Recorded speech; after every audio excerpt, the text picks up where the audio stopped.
Welcome, everyone. Thank you for joining us for today's webinar. My name is Kasturi from Unilever Food Solutions, which is one of the leading food service providers globally. Our presenter today is the head culinary chef experience of Unilever Food Solutions, based in Durban, Chef Craig Elliott. Today, he will be joined by the Global Pizza Challenge brand owners, Chef Martin Cobalt, culinarian extraordinaire, former president of the South African Chefs Association, and current vice president of the World Chefs Association of Chefs, as well as Chef Jeff Skuramans, world-renowned international chef and judge, and former vice president and competition director of SACA. Both are honorary members of the Academy of Chefs.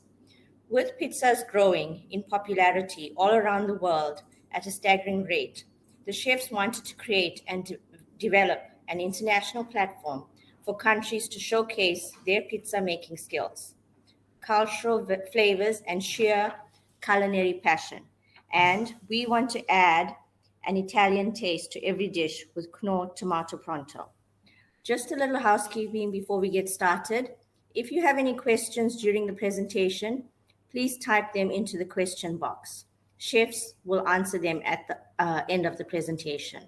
Now, without any further ado, we turn our time over to Chef Craig, Chef Martin, and Chef Jeff. All right, thank you, Kasturi, for those kind words. Good morning, everyone. Welcome, Martin and Jeff. Thanks for joining us today in connection with the Global Pizza Challenge and Tomato Pronto collaboration. Just a quick, before we get into the serious stuff, I remember the three of us working together at Jan Smuts Holiday Inn. And that was many years ago. And I was just going to say, how many years ago was that? I can't even remember, because they've been teasing me today. I'm getting grey and bald. So I can tell you when it was. It was about 28 years ago. Oh my God. That's crazy. Yeah, so you are getting 90s, old. Yeah. Yeah, you two stooges were working for me then. That's it. Yeah. Unbelievable. I don't know how I deserved it, but it was great. No, it was good days, I must be honest. And we've done a lot of things going forward, etc. And we've changed. And now you guys are running the Global Pizza Challenge. I just wanted to ask you guys, maybe if we start with Martin, the concept of Ground Global Pizza Challenge, and how it's grown as well. Maybe you can just give us a little bit of history there, Martin. Well, it basically started off, first of all, good morning. Good morning, Craig. It's nice to see you again. And it's nice to see that you're also not staying young as us, or what, trying to, or whatever, But I like the salt and pepper style, because, we all got that. Fantastic. No, me not, no. Anyway, so I think it's Global Pizza Challenge started 11 years ago in South Africa. The reason why it's called Global Pizza Challenge, because it was truly global up to just before the pandemic, and obviously pandemic put a bit of a spanner into the works. So how it really works, how it really started is that one of our big global sponsors approached us to create a competition, because they had a bit of an overrun of mozzarella cheese, to create a competition where they can just get not rid of the cheese, it's maybe not the right word, but to upsell the pizza mozzarella cheese, specifically what they had made for the pizza shops around the world. So that's when Global Pizza Challenge was born, and it's basically a pizza competition where we are looking for creative pizzas, not something similar what you get in each and every pizza shop these days. We're not looking for the straightforward margaritas or the quattro staziones or whatever. We're looking for something innovative and something modern and current. So it's it's open for everybody. It's open for chefs. It's open for normal just home cooks. It's open really for anybody, and it's amazing over the last 11 years how many creations we got out of the Global Pizza Challenge, and it's absolutely amazing. We created various categories. Like first it was just straightforward, like the meat and the cheese pizzas or poultry or seafood or whatever. But now the last couple of years, we also created the vegan and vegetarian pizza category, and this year we're also expecting quite a lot of gluten-free pizzas as well. So yeah, the trend is there, and we're following the trend, and we like to say that we trendsetters and not like trying to follow other people. Okay, thank you. And Jeff, when it comes to judging, just to give some of the guys that are going to enter the competition, what are the judges going to look for? And when it comes to base toppings, etc., because it's not about how expensive you know what I mean. I don't know. I'm asking, is it about not the most expensive ingredients is going to make someone win? Not really, but we're obviously looking at a very good crust. I mean, a good pizza base. And over the years, a lot of people experimented with different flours, different yeasts, different oils, and they came up with some seriously surprising to us as judges, amazing crust for the pizza. That's where it starts. And obviously then your toppings going in with your olive oils, your pronto that you making. It's an extremely wonderful product to use, and quick, and it's there. Obviously, most of the competitors will make their own and try and compete with that. And then the toppings, we're looking for a pizza that's not overloaded. Mostly people go for lots of cheese. If you look in the commercial pizza operators, and that's not what we're looking for. We're looking for a variety of cheeses maybe, and a variety of different toppings, where the crunchiness and the sweetness and the sourness, all the flavor components come out. So that's basically, in a nutshell, what we're looking for in a great pizza. And as Martin was saying just now, in the past we had a dessert pizza, fantastic. And people say, "What's a dessert pizza?" Well, start thinking in with little marshmallow, chocolate, things on there, and it can work. So yeah.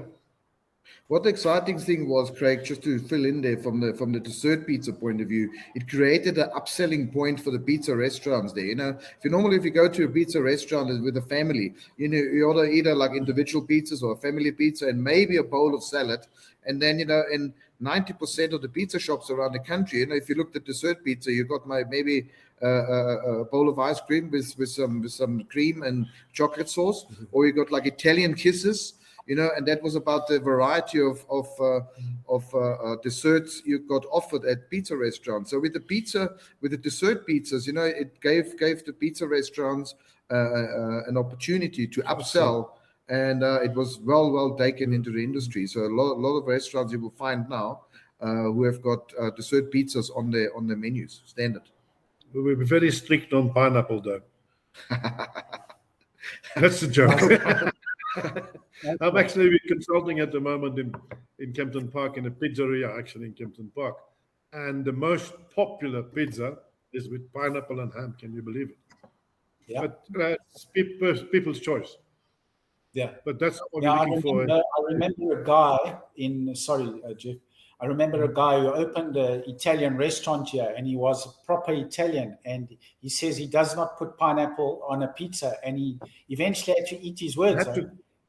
Yeah, crazy. I just want to entice some of the people out there. This is the tomato pronto.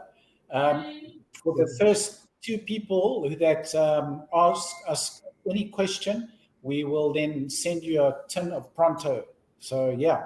And then obviously we have our beautiful veggie seasoning. If you haven't tried that before, also a fantastic product. So yeah. So Jeff, when it comes to upselling, you keep on talking about it. And upselling, I think today is crucial. And what ideas could you give to the people listening? What's a good way to upsell things and maybe do an add-on or whatever? I don't want to put words in your mouth, but what works for you? What have you seen that can definitely upsell in a restaurant? I'll obviously teach your waiters to upsell your product. Try and sell 2 pizzas for the price of one, and I'm saying, which we try to do on specials. Then add in a bottle of wine when you buy 2 pizzas, and try and promote and educate the waiters that they sell the pizza that you obviously want to sell the most of, if you understand what I'm trying to say. So seafood pizzas are not that popular, but meat, chicken, vegetarian, funny enough, came up the last couple of years extremely.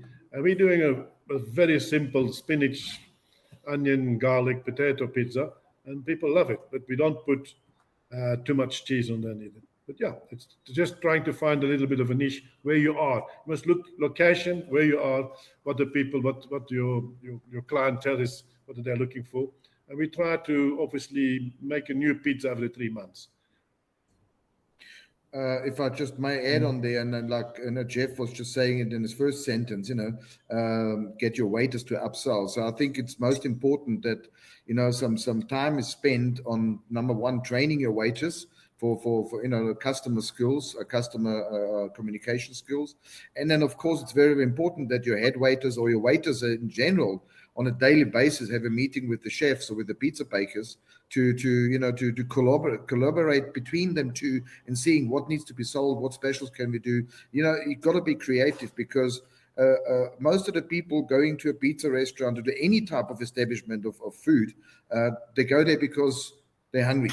So, but if you're creative and you give them something which they don't expect, something positive, of course, I don't want to give them anything negative what they don't expect, that they're never going to come back, but you're going to give them some experience. People want to go to a restaurant. Yes, they're hungry, but at the end of the day, they will be only coming back if they experience something different.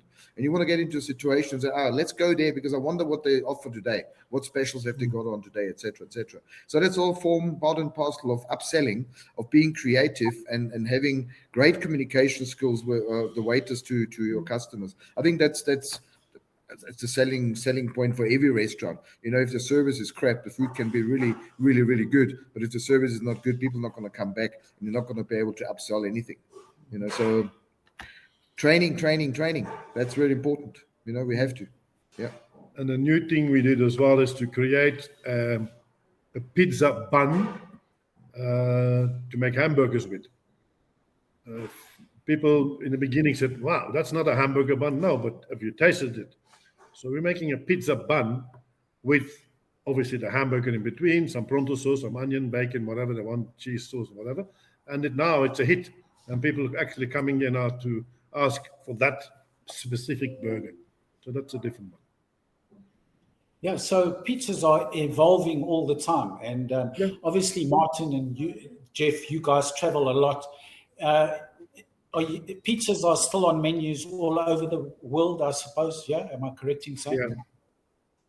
I mean, we did a global pizza challenge in Vietnam, and I said to the partners first, Vietnam, you guys are crazy. Those guys eat noodles and rice all day. They never eat pizza, And then I did a bit of research on pizza restaurants in Ho Chi Minh City, in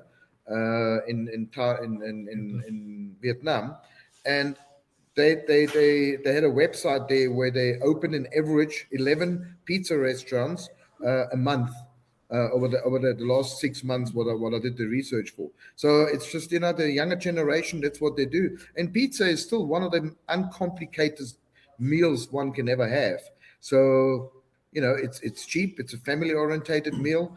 It's easy. You can eat it in a restaurant. You can eat it at home. You can make it at home. And I know you've got a beautiful pizza oven at your place at home. I mean, I don't need to tell you anything about creativity of pizzas. I mean, I follow you on Instagram and everything. I see your creations coming out there. And by the way, you should be entering the Global Pizza Challenge. By the way, you might even stand the chance of winning, Craig. And the judges. No, that doesn't work that way. Yeah. In fact, you could be one of the judges when you come and visit. But that's really what it's all about. Pizza, it's a ever evolving meal. And, in these days, where everybody is a little bit having their belts a little bit tighter, pizza is becoming more and more popular. And because it's still a fairly reasonable meal to go out to.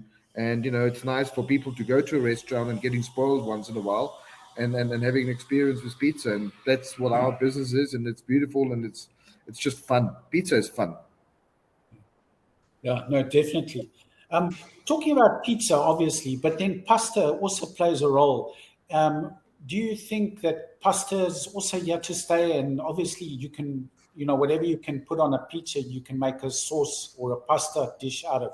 Do you think that pasta is also, it's not going anywhere? It's still here, it's staying? Those are the classical dishes, like pasta, and the pizza, and then obviously burgers as well. This is something definitely here to stay, because the creativity is never ending. If you look at pasta, obviously you've got your old traditional pastas, and you've got to be very careful of how you name your pastas. If you use traditional Italian names, you better make sure you do it exactly the traditional way. Don't I don't know, can't even think of a Italian name now. Fortunato. Fortunato, yeah, he's one of the biggest critiques of like people making pasta in the restaurants and then not sticking to the rules, to the traditional classical dish.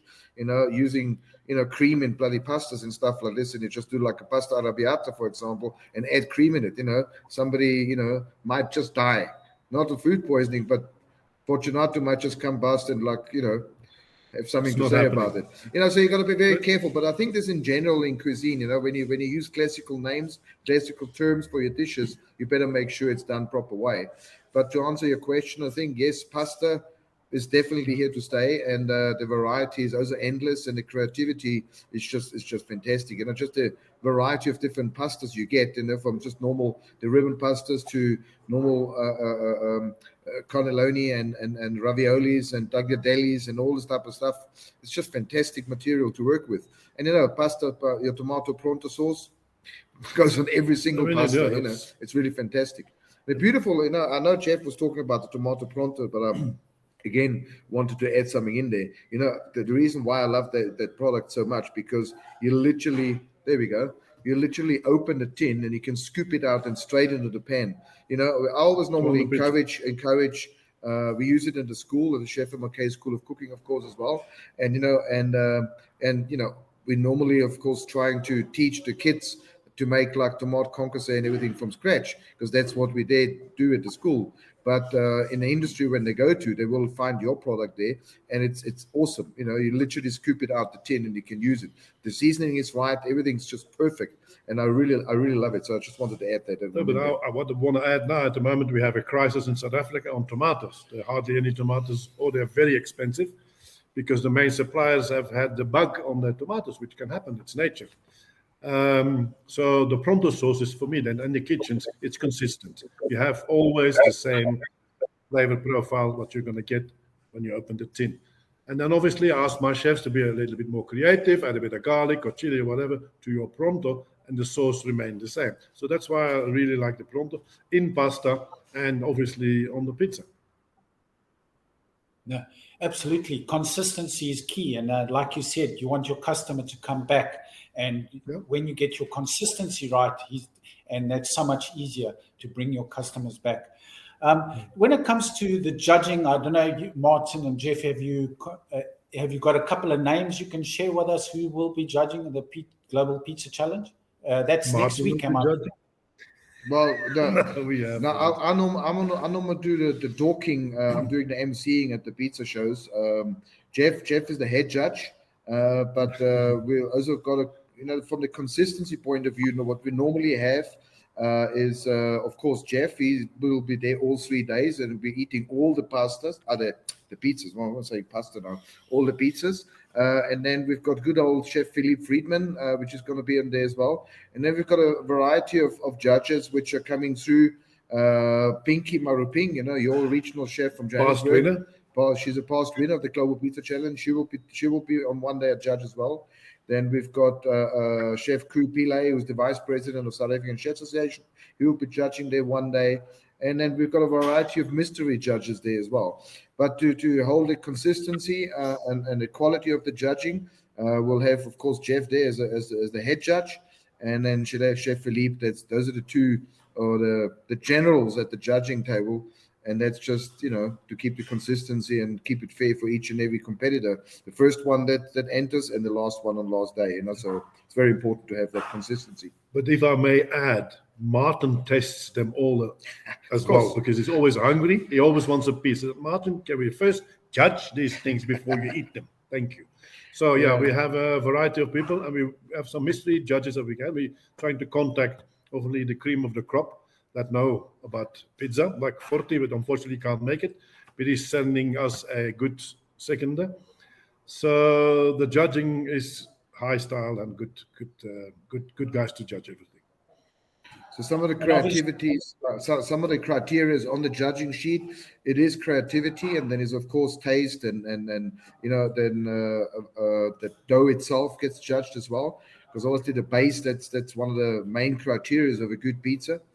And as I mentioned, creativity, I think already. No, but we're looking for good ingredients, not overdo it, and use the best products you can get in South Africa, local. That's what we're looking for. Yeah, local is becoming quite a bit of a trend. I see when you go into restaurants, guys, a lot of them are saying locally grown or locally sourced, etc., etc. So that is definitely No, but thank you, and I really, really appreciate your time today. We're just going to ask Kasturi if we have any questions that are on the chat, and let's hear Kasturi. So we have the first question here. When do you know you have gone too far with creating and experimenting with pizza? Well, that's very easy to answer. When you look at it, it doesn't look appetizing. When you bite in it, you say, what did I do now? So people try and over-flavor everything lately. I'm not going to mention the restaurant, but I was in Durban, Greg. I saw you there as well. And I went to eat in a very nice restaurant, very good food, but they put so many flavors on the plate that my mouth was saying, what the hell am I sending to my brain? So don't overdo it, and taste it yourself. Whatever you make, eat it yourself first before you give it to somebody else. Overcomplicated, and at the end of the day, the principle should be always less is more. And it doesn't mean it's not just on the amount of ingredients you put on the pizza, but it's also the variety of flavors. You're confusing the customers if you've got so many different things on there. Less is more. It's always like this. Less is more. Thank you, chefs. Next question. How long do you have to produce the pizza? Can you arrive with your dough, or do you have to make it on site? Yeah, the competitors bring in their own dough. They bring in their own ingredients, and they have it's about a half an hour of assembling the pizza and then run it through the pizza oven, and then present one pizza gets presented to the judges, and the other pizzas get presented to the public. There's a lot of audience we always have here. We've got more or less about 150 people at any given time at our stands, so there's quite a bit of a vibe. But to answer the question, yes, you bring in your own dough, you bring in your own ingredients, and you got half an hour to assemble your pizza and run it through the pizza oven. And the competitors mustn't worry neither if they forgot the olive oil or if they forgot the cheese. We've got in stock basil or whatever they need. Sometimes they come and say, I forgot my pronto, and I said, don't worry, we have plenty. Thank you. Then I have a okay. When do they close? The entries close on the 15th of May, which is like 4 days before the actual competition. They can all enter online, which is the www.globalpizzachallenge.com, all one word. And the entry forms are online there, and it's fairly easy. It's a document you fill out with all your recipes, etc., etc. And then we get that through. And then on the 16th, we'll notify each and every competitor which made it through to the final. And the final will then happen between the 19th and the 21st of May at Sandton Convention Center at the Hotel Hospitality Show. Thank you, Chef. Then I have a comment and a question. I have not seen Pronto sauce on the shelves in the markets yet, or am I looking in the wrong place? Is it just not on the shelf yet? It's in macro. Yeah, you can get it on the shelf, but you can also, if you can't find it, you can go to Bidfood, your closest distributor in your area, and you can ask them. They do stock it. Okay, then I have a question here. Will there be a pizza challenge in KZN? Correct? Well, That's a good question. It's a very good question. Currently, obviously with the pandemic, the last 2 years, we only had a virtual one. The last 2 years was virtual. This year, it's going to be in Johannesburg. We never know. It might be next year. It might be in KZN. Might be in Cape Town. It might be even still in Joburg. It all depends where the exhibitions are happening and how we go about it. In the past, we always had, when we had the shows still at Hostex, we had 1 year Cape Town, 1 year Johannesburg, but it might change. We don't know. Unfortunately, we're not Nostradamus and we don't know the future, but we're hoping to be coming through nice. KZN. But you, of course, when you're based in KZN or in Durban or anywhere around the country, you can enter the competition. So it's not because it's that the finals are held in Johannesburg that the only Johannesburg people can enter. We've got quite a few people entering from Cape Town. I think we got 1 or 2 from KZN. Thank you, Chef. Right. Thank you, Kasturi, for those questions. And thanks to the guys who asked the questions. You'll all be receiving a tin of Pronto. So we'll also leave the link in the chat to enter the competition. And I'd just like to thank Martin and Jeff. Thank you so much for your time. Always a pleasure, Greg. May our collaboration with Knorr-Professional-Pronto and Global Pizza Challenge continue over many, many years. Thank you, gentlemen. And thank you, Unilever, for the support all these years. Yeah. Very good. Guys. Thank you so much. And we'll see you at the show, Greg. I'm going to make sure I can get up there. Thank you. Fantastic. Looking forward to it. Thank you for giving us the opportunity to talk to your guests and customers. Thank you. Thank you. Thank you. That was quick, yeah? Thank you. And